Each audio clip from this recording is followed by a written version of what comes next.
क्या आप मुख शुद्धि मतलब ओरल हाइजीन का ध्यान रखते हैं? अगर नहीं तो आज की वीडियो आपके लिए है। अगर हाँ तो आप देख सकते हैं कि आप सही कर रहे हैं या गलत। आज की वीडियो में मैं आपको बताने वाला हूँ दातुन के बारे में कि दातुन किस समय की जाती है, कैसे की जाती है, किसको करनी चाहिए, कौन नहीं कर सकता, दातुन किस तरह की होनी चाहिए। तो सबसे पहला सवाल जो है वो ये है कि दातुन हमें किस समय करनी चाहिए। तो जवाब ये है कि सुबह को उठकर हमको सबसे पहले पानी पीना चाहिए। पानी पीने के बाद हमको अपने शौच जाना चाहिए, फिर उसके बाद में हमको दातुन करनी चाहिए।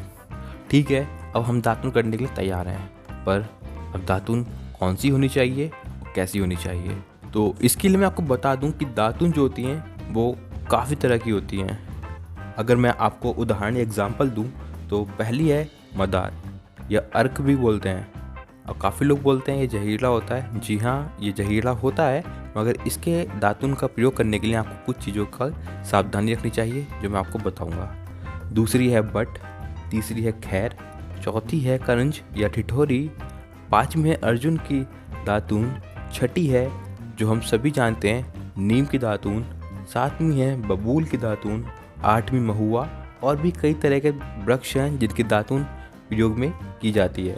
अगर इसका हम मोटा सा मतलब या जिस्ट निकालें तो मतलब ये है कि जिस किसी का भी रस कसाय, कट्टू या तिक्त हो, उन्हें दातुन के तौर पर इस्तेमाल किया जा सकता है। अब कसाय किसका स्वाद होता है? वो स्वाद होता है बबूल का, कटु स्वाद काली मिर्च का होता है, और तिक्त नीम का स्वाद होता है।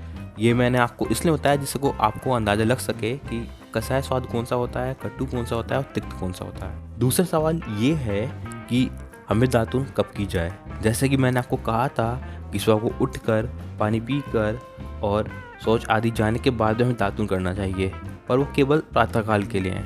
दूसरा जो समय है जब हमें दातुन करनी चाहिए वो है भोजन के बाद में या सोने से पहले। भोजन के बाद जब हम दातुन करते हैं तो उससे हमारे मुंह की बास तो निकलती है, साथ में मलिनता या गंदगी जो होती है वो भी दूर होती है, और हमारे दांत और मसूड़े जो होते हैं वो साफ़ हो जाते हैं, क्योंकि खाना खाते समय हमारे दांतों और मसूड़ों में खाने के छोटे छोटे पार्टिकल या खंड अटक जाते हैं। तो दातुन करने से वो निकल जाते हैं और हमारा मुंह साफ़ हो जाता है, और हम आने वाली कई बीमारियों से, या जैसे दांत में दर्द, मसूड़े को ढीला होना या दांतों में कीड़े लगने से हम बच जाते हैं। तीसरा सवाल जो है वो है दंतवन मतलब दातुन करने की विधि।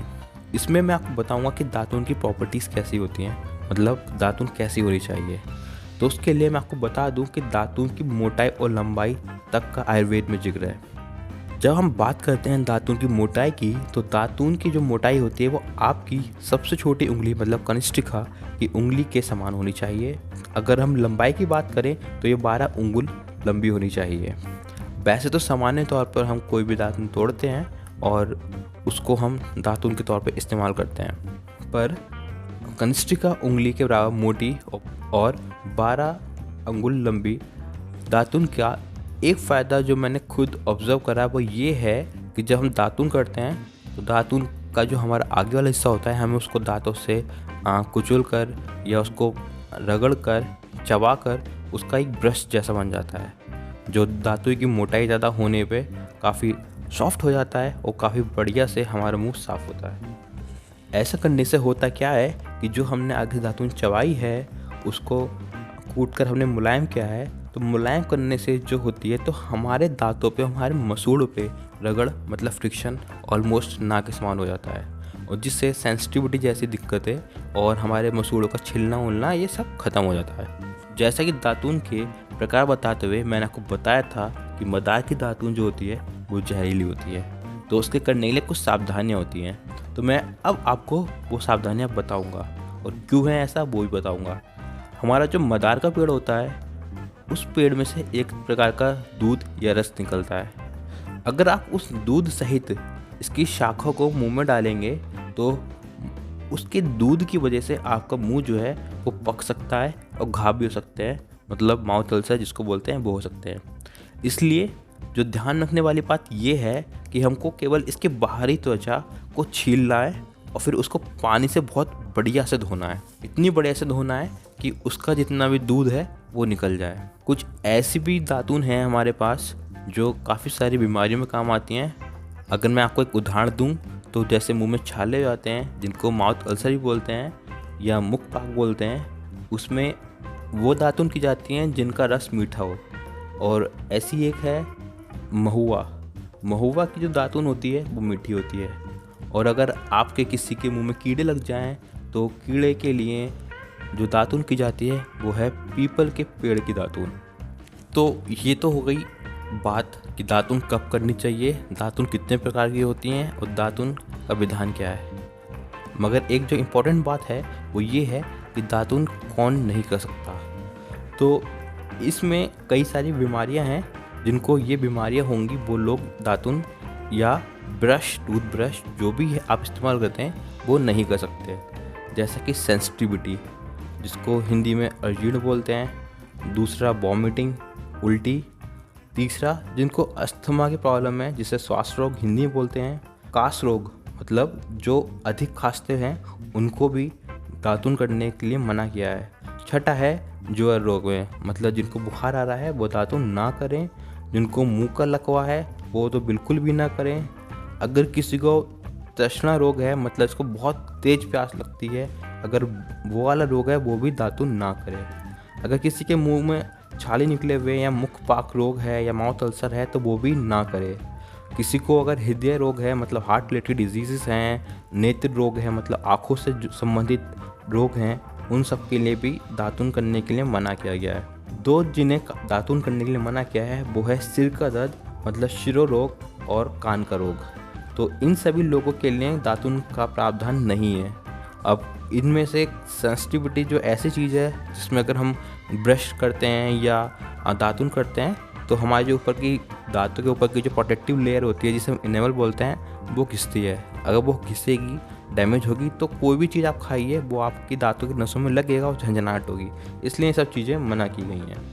तो अगर आप लोग दातून नहीं कर सकते हैं तो उसके लिए भी आयुर्वेद में अलग से प्रावधान है। वो करेंगे क्या? दंत मंजन।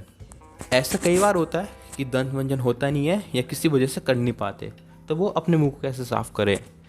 तो इसके लिए भी एक तरीका है जो बताया गया है। अगर आप अभी सुनेंगे तो सोचेंगे कि कितना हास्यवर्धक है कि ऐसा हो भी सकता है, मगर जब आप खुद करेंगे तो आप डिफरेंस फील करेंगे।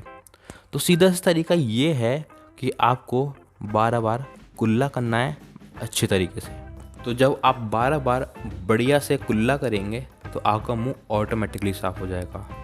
तो ये थी बात अभी तक मुंह की साफ़ करने की। अब हम बात करते हैं जीभ को साफ़ करने के लिए। काफ़ी सारे लोग होते हैं जिनकी जीभ काफ़ी गंदी रहती है। उसके कुछ कारण हो सकते हैं, मगर मैं आपको बताता हूँ जो लोग अच्छे से पानी पीते हैं और सही तरीके से पानी पीते हैं उनकी जीभ भी गंदी नहीं होती है। मगर अगर आपकी जीभ गंदी होती है तो उसके लिए आप क्या करें। पुराने समय में तो चांदी और सोने की शलाका या जीभ छलनी का इस्तेमाल हुआ करता था, पर आज की डेट में वो प्रैक्टिकली इम्पॉसिबल है।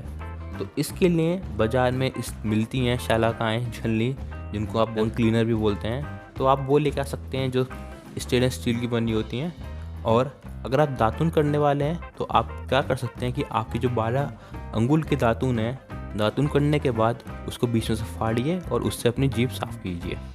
आप लोगों ने ध्यान दिया होगा कि मैंने ऊपर बोला था कि अगर किसी को माउथ अल्सर होता है तो उसको मीठी दातून या मीठे रस वाली दातून करनी चाहिए, जैसे मदाह। पर अभी मैं बोल रहा हूँ कि नीचे जब मैंने आपको बताया कि किसको दातून नहीं करनी चाहिए तो उसने मैंने माउथ अल्सर का नाम लिया। तो मतलब इसका ये नहीं है कि आप बिल्कुल दातून नहीं कर सकते। मतलब ये है कि आपको अपनी बीमारी के हिसाब से दातून सेलेक्ट करनी पड़ेगी। जैसे आपको माउथ अल्सर है तो आप कोई और नहीं करेंगे, बस महुआ की दातून करेंगे। तो इसीलिए मैंने एक जनरल बोला कि आप दातून करें ही ना उस समय। तो दोस्तों ये था आज की वीडियो के लिए। आप ये चीज़ें ट्राई कीजिए। टूथपेस्ट और ये जितने भी बवाल हैं उनको बंद कीजिए। आपको जैसे पता चल ही रहा है आजकल डाबर ने भी एक ऐड बनाया है कि फ्लोराइड होता है, उससे बच्चों के लिए और बड़ों के लिए हड्डियों के रोग होते हैं, हड्डियाँ कमज़ोर होती हैं। और भी बहुत सारे आप देखेंगे तो पीपीएम का झोल है, काफ़ी झोल है, और भी काफ़ी सारे केमिकल्स हैं जो उसमें इस्तेमाल होते हैं। तो उनसे बचिए, वो आपको धीरे धीरे बीमार कर रहे हैं। और इन चीज़ों का इस्तेमाल कीजिए। और अगर आप ऐसा करेंगे, दातून का इस्तेमाल करेंगे, तो आने वाले समय में हो सकता है आपके आसपास ये सारे चीज़ों के पेड़ बहुत ज़्यादा देखने मिलें। अंततः आपका एनवायरनमेंट भी बचने वाला है। तो अगर वीडियो अच्छी लगी हो तो चैनल को सब्सक्राइब कीजिएगा, वीडियो को लाइक कीजिएगा और शेयर कीजिएगा। हम मिलेंगे अगली वीडियो तक, तब तक जय हिंद।